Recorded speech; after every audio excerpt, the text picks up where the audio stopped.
Alright, I'll show you how one of these kayak pop rivets work. They are not cheap. I believe they're 50 to 75 cents a piece. So I'll waste one just to show you. If I can do it one-handed.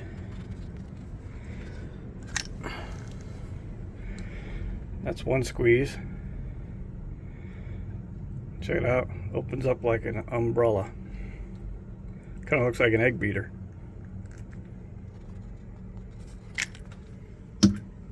Alright, second squeeze.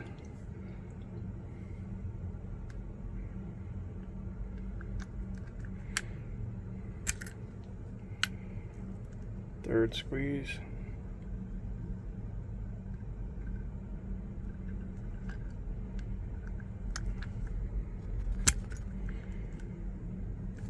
This one's probably going to go flying, so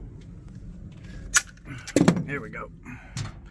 That's what you end up with inside of the hole. You're only going to see this part of the head right there like that, but on the inside you have this huge propeller looking piece on the inside of the wall that you're never going to be able to pull through. Makes it super strong. Really neat pop rivet design. If you have thin material you're worried about pulling through, these are pretty darn neat. Kayak pop rivets. Alright, let's put that top on.